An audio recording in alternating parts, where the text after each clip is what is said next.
next incident that's happened is there is a fire on the side of the road just down over there. You can't see it where we are, but they're trying to stop the traffic on the highway. And obviously everybody wants to get to Durban and get on their holiday, and it's causing a bit of a problem. But fortunately now we actually stopped over here to assist the police to get them to stop all this traffic and to just do a hold up over here and just make sure. But this is the kind of incident that you're going to get, and seems to be common on the road over this long weekend, and exactly what Phil and the team have to contend with during their work.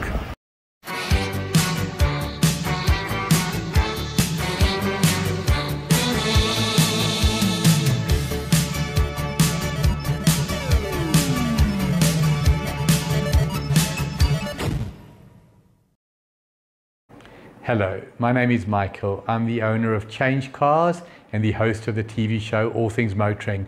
I have one mission, and that is to make a difference to the motoring public. Making a difference how? Making sure that you have safe options, making sure that you have knowledge. In that regard, it is my absolute pleasure and privilege to work with Alan Rosenmeyer of MotorMatters. The man with a hat, I'm the man with no hat, he's the man with the knowledge. Thank you for watching. We're at the Green Lantern Inn at an incredibly windy Van Riemen's Pass, but that's part of what the reason you're here. Philip Hull, the man himself. Thank you. Well, the team is actually what counts here. Well, now, for the moment, the man with his vehicle. Thank you. Because you couldn't do this job without the vehicle.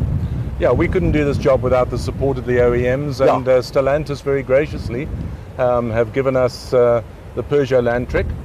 And we've got it's an unusual trip, this one. We are here for the medical side, right? Obviously, because it's a long weekend. Correct. But we also have around about a half-ton of food in the back, which is for the later on we're going to hand over to the orphanage. Which is the advantage of being in a double cab bucket as well as everything else. Absolutely. I mean, the Landtrek I know well. I like the Landtrek as a vehicle, okay? It's you've got the 4x4 version, so you've got that. You've actually got the Africa edition, which was a special edition they did. And I asked to test one, and they never put one in the fleet. But anyway. Well, now you can test one. Yeah, well, exactly. I've been riding around in it with you. You'll see lots of that in this video of us, even with his siren going. Was not me, Philip. Well, we'll talk about that one later too. Yeah. But, you know, as you said, and what we're just concentrating for the moment is the sponsorship and the support of someone like Stellantis to give you the use of this Landtrek for doing the incredible work you do. Yeah, they've been very gracious. Stellantis really have looked after us. They put the canopy on the back, and it's really a good canopy, being a good aluminium one. It's secure, which is important for us because of all our equipment. Well, you know, we probably carry close on 300,000-400,000 rands worth of medical equipment. Wow. So, you know, we have to keep it safe as well, and obviously various drugs and other bits and pieces. So, Well, Philip, we're going to show what you guys do. You're going to see a lot of what actually went on over this weekend, as well as a chat with Philip. So just stick around and you'll see exactly what it's really about. Thank you, Alan. Thanks for coming down once again. Appreciate the effort. Been great. And you look great in your other hat this morning as well. Hardly recognized you. I was undercover. Literally you were. Yeah. This is the Green Lantern Inn at Van Riemen's, which of course used to be the halfway stop between Durban and Johannesburg in the old days when that was a long distance journey and took you days on end. It's been redone, redecorated, revamped. All the rooms now are en suite. They've really done an incredible job, the new owners who've been here for about 10 years or so, but it really still has lots of old charm as well, and personality and character coming through the doors into the lounge area over here. It really is stunning and just so nicely done. Dining room through there as well. And last night there was even live music in the lounge area. And of course the donkey in the bar. All the features that you remember from years gone by. You can hear the siren. We've just been informed there's a heavy motor vehicle that's overturned. So we are rushing now to head there. We're probably about 3 or 4 kilometers away from it right now. But this is what it's about, and this is what the team are here for. And this is the absolute miracle and amazing thing of what these guys do. You'll see more just now. can see the truck up ahead over there. That's where the truck has overturned. But from a traffic point of view, very, very fortunately, it's off the road. But there over here, you can see just hold-ups. It's right near a toll gate as well. Here's the emergency vehicles over here. This is the team. They're just checking out patient. Apparently he has hurt himself. It looks like he's hurt his back, I think. But now putting out cones on the road over here, you can see. It's very dark, I know, but it just, unfortunately, I don't know what happened with the truck. We saw skid marks coming along as where the truck was. And that's exactly what seems to have happened over here. But with all this traffic going through, as I said, luckily the vehicle's off the road and not on the road. I'm sitting at the Green Lantern Inn at Van Riemen's Pass with a man that I have the utmost respect for, and you'll understand why when we chat. Philip. How are you doing, Alan? Good Fantastic. to have you here at last. Been talking about this for a long time, haven't we? We have indeed, and good to have you down here. It's been amazing. The company's been great, first of all. Just spending the time with you and Barry has been great, but that's not what it's about. I've been fascinated by this whole project you've been running for 40 years or something now, am I right? Yeah, 41 years last Easter, yeah. Yeah. Yeah. You, first of all, the Road Traffic Foundation, and it also comes under Community Medical, am I right? Or, yeah, so it's a Road Safety Foundation. Yeah. And then Community Medical is this operation. Right. Yeah, Community Medical is literally just a group of volunteer medical specialists. We have doctors and paramedics. Yeah. Depending on who comes down on the day and so on. They volunteer their time. We just look after their costs. You know, so we don't pay them at all. They're fantastic. And this whole venture over the 41 years, full credit to the team as such. They have been amazing. Well, look, you know, I've experienced it, I've heard about it for years, and I've seen bits and pieces. You know, you had some coverage, okay? Nowhere near enough. That's my first point, all right? Well, if I can just respond to that quickly, and we've tried to always be in the background. You know, it's, you know, when you've got partners, and obviously we've got some partners now with some of the vehicle OEMs and so on, you've got to give that exposure. But if it wasn't for that, we like being the team in the background. We don't really want to be upfront with everything. You know, it's we kind of like just doing the job, going home and feeling okay, we did a good job. I know that, I get that, but on the other side of it, you know, it deserves far more than that, because I just had a little taster of it, okay? And thank goodness there've been no major emergencies while I've been here with you. Well, there haven't been, but I have to say your time with us last night in the car when we were responding, your screaming was a little off-putting, you know. That was not me screaming, that was the siren. Oh, okay. Well, it was an effective siren, actually. Yeah. You see, you could have saved money on buying a siren system. Yeah, a lot of people say that about you, actually.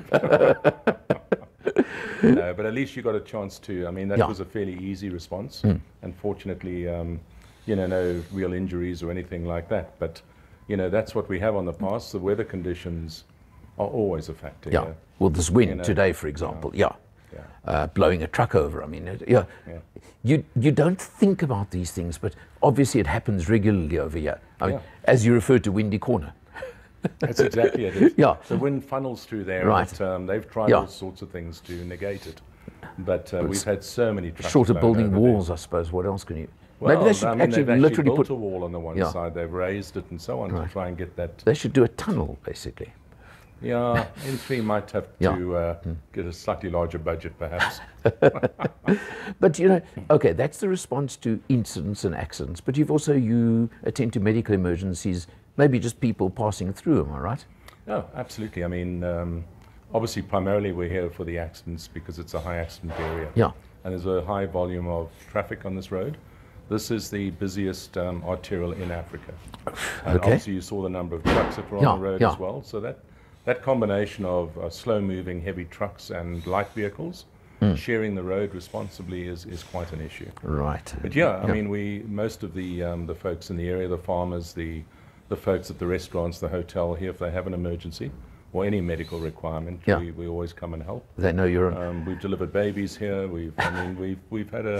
We're very much part of the community here, and we love it. I said to Barry just now, it is so apparent, and just moving around with you again for 24 hours kind of thing now, is to see you known and loved, and I use the word loved, in the community, by the local community. It's reciprocated as well, I have to say. You know, we have it's an incredibly, we feel we are blessed, literally, because these folks, much as we will do anything for them, they've got our back all the time. We've had accidents outside here and along this section where we know the road's going to be closed for hours and hours. And next thing you have the farmer and his wife arriving with hot dogs or milk tarts or just to look after the team and so on. And it's a great feeling being part of this community. Going back again to last night, the other call we went on where there was that fire and where you and I stopped and assisted a policeman who was trying to stop the traffic and not having a tough time, can we put it that way, and not his fault. But I know if I was traveling on my way to Durban for a long weekend, I don't want to get stopped. And how long I'm going to get stopped for, who knows? But what I found quite interesting was I was sort of running around with you there, and I spoke to a few motorists. And fortunately, they were all really pleasant and friendly about it. There was no aggro, and it was almost, thanks for stopping us, thanks for what you're doing, as opposed to, I know I would probably get quite irritated by being stopped like that on my way down. I think we do get a lot of aggression at times, but I think, you know, that particular scene, we just stopped them so they hadn't been too inconvenient. They weren't there for an hour yet or something like that. But generally people are they're disappointed when they're obviously stopped for long periods. We have got a system that we're looking at that will allow us to communicate with people so they know what's going on. So we can say, listen, when you log on to the system, you're on the N3. It'll come up on your phone and we'll be able to give you communications to say, guys, we're another 3-4 hours still, or if you want alternative routes, here they are. That would be amazing. I assume through WhatsApp or SMS or something like that. I mean, it's an app that we're busy developing. That'll be amazing. Obviously N3 and Sanwell need to be exposed to it, to agree to it. But that sounds, people. So you'd log on before leaving Joburg to go to Durban, for example. It'll be a free app, and if Sanwell do agree to it, then basically every route that you go on, it'll recognize your phone. So it's not going to be sending you messages in the middle of Johannesburg about what's happening on the N3. It actually picks you up when you're on the highway, on that route, Correct, So it's called geofencing.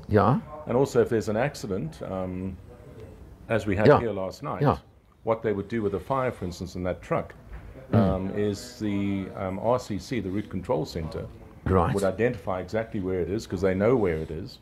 They would then put a geofence around that area. So what it would mean is anybody in that area with their cell phone that is on the system, it'll say to them, caution, you have an accident or an incident a kilometer ahead or 2 kilometers. And then they could obviously extend that geofence to as much as they wanted. Well, look, it's like, I would say, where you use Google Maps, right? Where it can say to you, there's an incident up ahead, there's going to be a delay. Correct. It's a similar sort of taking system, it from there, or beyond that, way beyond it, but on that kind of concept. We're taking a lot of what they've got and adding on a few other bits and pieces that we'd like to see. Well, so, Philip, I am so glad I came. I can tell you that. Besides the fact that you guys have fed me like you can't believe, and just the company and the friendship also makes a difference. And it's the only way we can keep you quiet is feeding you. So. No, seriously, it's been an absolute pleasure having you down here. Thanks for making the effort. Because I will do it again. Quite a long way. Well, I will do it again. Okay, I can tell you that. And then you'll join us this afternoon as well. Absolutely, going to join you this afternoon. You've got to. Now that's another side of what you're doing. That's a community outreach, I think we could term it, right? Yeah, we adopted all the schools and the orphanage many years ago and try and support them whenever we can.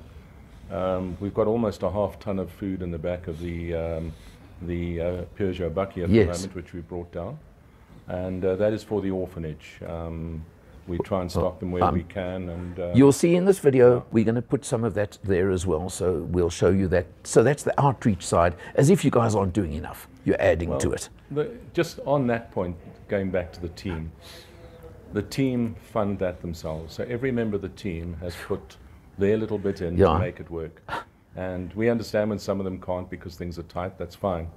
But that's why I say we have the most amazing team, and I think I've got to tell you, personally, I feel incredibly blessed to be a part of it. Well, thanks for including me.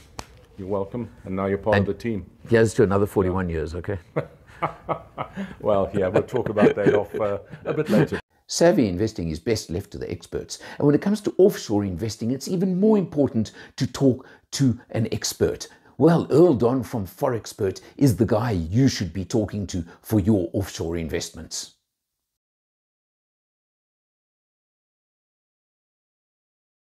Now, this is the other part of what's being done this weekend. Bucky load of food, grocery supplies that they're delivering to the local orphanage over here. Yeah, some of the youngsters around as well. And we're going to just offload and pass it on. This is part of the community service side of things as well. Still offloading all the goods over here. The vehicles are here. The youngsters are here. And the men are loading up with the heavy bags, meal and everything else. And there we go, you can see. And the wind is now holding. That's for sure.